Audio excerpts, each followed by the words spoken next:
കൃഷ്ണൻ പറഞ്ഞു, കർമ്മഫലത്തെ ആശ്രയിക്കാതെ കർമ്മത്തിനായി മാത്രം കർമ്മം ചെയ്യുന്നവനാണ് സന്യാസിയും കർമ്മയോഗിയുമായുള്ളവൻ. വിധിപ്രകാരമുള്ള കർമ്മങ്ങളെ ത്യജിച്ചവനോ കർമ്മമൊന്നും ചെയ്യാതിരിക്കുന്നവനോ അല്ല സന്യാസി.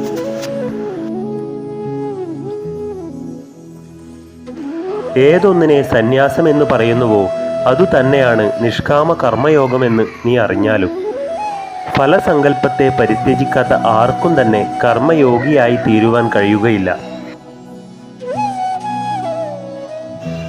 നിഷ്കാമ കർമ്മയോഗത്തെ പ്രാപിക്കുവാൻ ആഗ്രഹിക്കുന്ന മുനിക്ക് സകാമകർമ്മം കാരണമായി തീരുന്നു.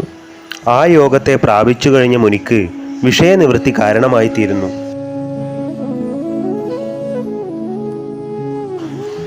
ഇന്ദ്രിയ വിഷയങ്ങളിലാകട്ടെ കർമ്മങ്ങളിലാകട്ടെ ആശ വയ്ക്കാതെ സർവസങ്കല്പങ്ങളെയും ത്യജിച്ചു കഴിഞ്ഞാൽ അങ്ങനെയുള്ളവൻ യോഗത്തെ പ്രാപിച്ചിട്ടുള്ളവനാണെന്ന് പറയുന്നു. തന്നെ താൻ തന്നെ ഉയർത്തണം. തന്നെ താൻ തന്നെ താഴ്ത്തിവിടരുത്. താൻ തന്നെയാണ് തൻ്റെ ബന്ധു. താൻ തന്നെയാണ് തൻ്റെ ശത്രു. തൻ്റെ ആത്മാവിനെ ആത്മാവ് കൊണ്ടുതന്നെ ജയിച്ചിട്ടുള്ളവന് അവൻ്റെ ആത്മാവ് അവൻ്റെ ബന്ധുവാണ്.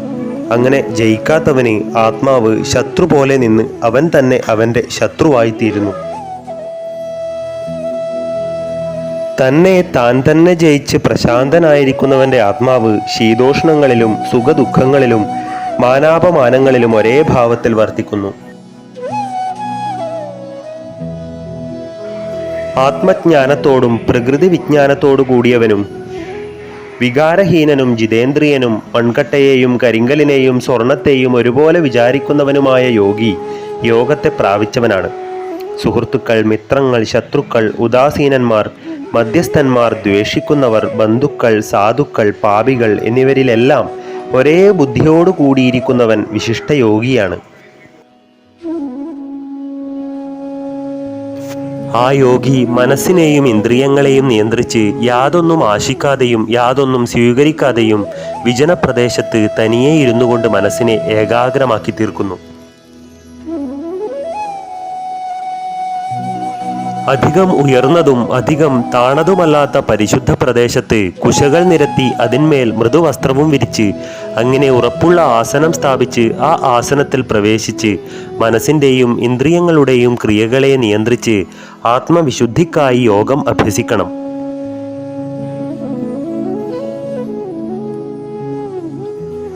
ശിരസും ശരീരവും കഴുത്തും വളയാതെയും ഇളകാതെയും സ്ഥിരമായി ശരിക്കു നിർത്തി മറ്റെങ്ങും നോക്കാതെ നാസികാഗ്രത്തെ മാത്രം നോക്കിക്കൊണ്ട് പ്രശാന്തനായും നിർഭയനായും ബ്രഹ്മചാരി വ്രതത്തെ മുറുകെ പിടിച്ചും മനസ്സിനെ അടക്കി എനിക്കു വേണ്ടി എന്നെ തന്നെ വിചാരിച്ച് എന്നിൽ ചേർന്നുകൊണ്ട് സ്ഥിതി ചെയ്യണം. ഇങ്ങനെ മനസ്സിനെ നിയന്ത്രിച്ച് സദാ ഏകാഗ്ര ചിത്തനായിരിക്കുന്ന യോഗി നിർവാണ സ്വരൂപമായ ശാന്തിയോടുകൂടി എന്നെ തന്നെ പ്രാപിക്കുന്നു. അധികം ഭക്ഷിക്കുന്നവനും ഒട്ടും ഭക്ഷിക്കാത്തവനും അധികം ഉറങ്ങുന്നവനും ഒട്ടും ഉറങ്ങാത്തവനും യോഗത്തിന് അർഹനല്ല.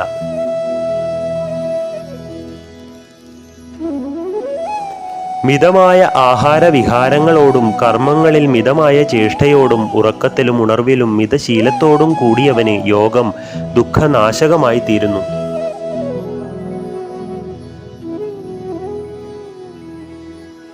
കീഴടക്കിയ മനസ്സ് ആത്മാവിൽ ഉറച്ചു നിൽക്കുകയും ഏതൊരു വിഷയത്തിലും ആഗ്രഹമില്ലാതാവുകയും ചെയ്യുമ്പോൾ അങ്ങനെയുള്ളവനെ യോഗി എന്ന് വിളിക്കുന്നു. കാറ്റില്ലാത്തിടത്ത് വച്ചിരിക്കുന്ന വിളക്ക് പോലെയാണ് ആത്മയോഗം അഭ്യസിക്കുന്ന യോഗിയുടെ നിയന്ത്രിതമായ മനസ്സ്. രണ്ടും ചലിക്കുന്നില്ല.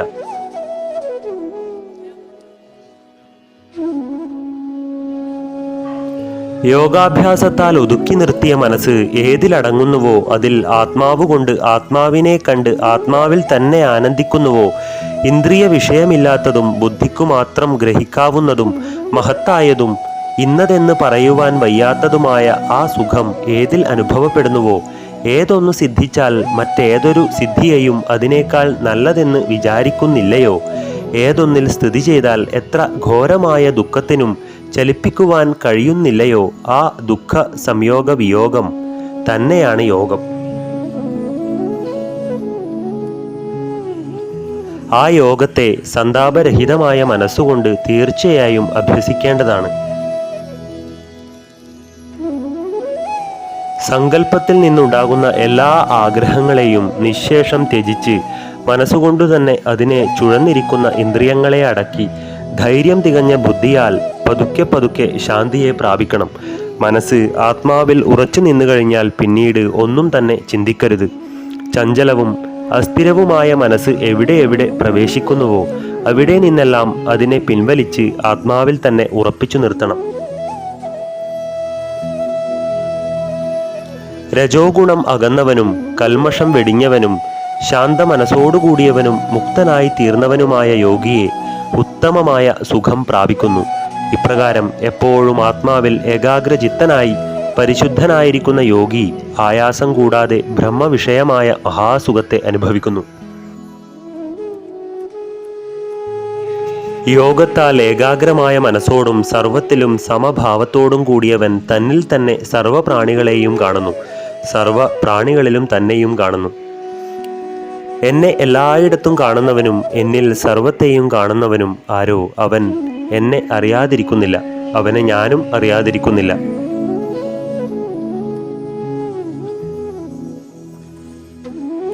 സർവത്തിലും സ്ഥിതി ചെയ്യുന്ന എന്നെ ഏകഭാവത്തെ അവലംബിച്ച് ഭജിക്കുന്ന യോഗി അപ്രകാരമെല്ലാം വർത്തിച്ചാലും എന്നിൽ തന്നെയാണ് വർത്തിക്കുന്നത്. അർജുന, സർവത്തെയും തൻ്റേതെന്ന പോലെ കരുതി സുഖത്തെയും ദുഃഖത്തെയും ഒരേ പ്രകാരത്തിൽ കാണുന്ന യോഗി മഹാശ്രേഷ്ഠനാണ്. അർജുനൻ പറഞ്ഞു, കൃഷ്ണ, അങ്ങ് സമത്വത്തെ ആധാരപ്പെടുത്തി ഏതൊരു യോഗത്തെ ഉപദേശിച്ചുവോ അത് എൻ്റെ മനസ്സിൻ്റെ ചഞ്ചല സ്ഥിതി കൊണ്ട് സ്ഥിരമെന്ന വണ്ണം ഞാൻ കാണുന്നില്ല. കൃഷ്ണ, മനസ്സ് ചഞ്ചലവും ക്ഷോഭകരവും ബലവത്തും ദൃഢവുമാകൊണ്ട് അതിനെ നിഗ്രഹിക്കുന്നത് വായുവിനെ എന്ന പോലെ ഏറ്റവും ദുഷ്കരമായിട്ടുള്ളതാണെന്ന് ഞാൻ വിചാരിക്കുന്നു. കൃഷ്ണൻ പറഞ്ഞു, അർജുന, മനസ്സ് കീഴടക്കുവാൻ കഴിയാത്തതും ചഞ്ചലവുമാണെന്നുള്ളതിൽ സംശയമില്ല.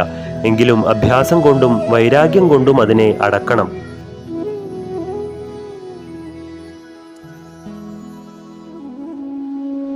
മനസ്സ് കീഴടക്കുവാൻ കഴിയാത്തവന് യോഗത്തെ പ്രാപിക്കുവാൻ കഴിയുകയില്ലെന്നു തന്നെ എൻ്റെ അഭിപ്രായം. മനസ്സിനെ കീഴടക്കിയവനും പ്രയത്നശീലനുമായുള്ളവന് ഉപായത്താൽ യോഗത്തെ പ്രാപിക്കുവാൻ കഴിയും. അർജുനൻ പറഞ്ഞു, ശ്രദ്ധയോടു കൂടിയവൻ തന്നെയെങ്കിലും യത്നിക്കാത്തവനും ചഞ്ചല മാനസനുമായവൻ യോഗസിദ്ധിയിൽ എത്താതിരുന്നാൽ ഏതു ഗതിയെ പ്രാപിക്കും? കൃഷ്ണ, കർമ്മത്തിൽ നിന്നും ജ്ഞാനത്തിൽ നിന്നും ഭ്രഷ്ടനായി നിരാലംബനായ ബ്രഹ്മ തത്വത്തെ സംബന്ധിച്ച് മൂഢനായുള്ളവൻ ചിതറിപ്പോയ മേഘം പോലെ നശിക്കുമോ അഥവാ ഇല്ലയോ? കൃഷ്ണ, എൻ്റെ ഈ സംശയത്തെ നിശേഷം അങ്ങാണ് നശിപ്പിക്കേണ്ടത്. ഈ സംശയത്തെ ഇല്ലാതാക്കുവാൻ അങ്ങല്ലാതെ മറ്റാരുമില്ല.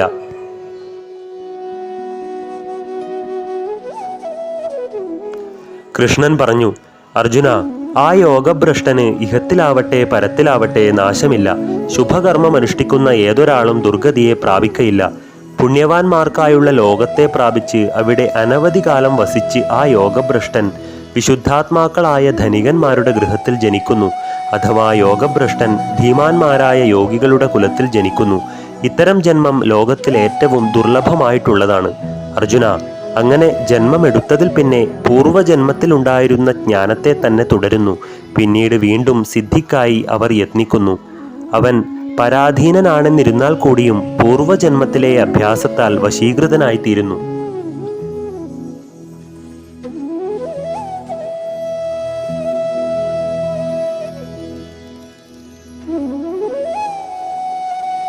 അവൻ യോഗത്തെ ഗ്രഹിക്കുവാൻ ആഗ്രഹിച്ചുകൊണ്ടാണ് മരിച്ചിരുന്നതെങ്കിൽ ശബ്ദബ്രഹ്മമായ വേദത്തിലെ വിധികളെ പിന്തള്ളിവിടുന്നു.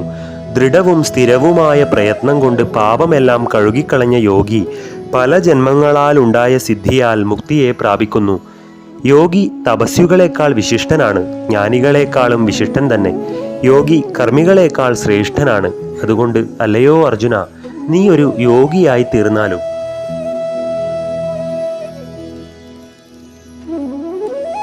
യോഗിനാമപി സർവേഷാം മദ്ഗതേനാന്തരാത്മന ശ്രദ്ധാവാൻ ഭജതേയോ മാം സമേ യുക്തതമോ മതഃ.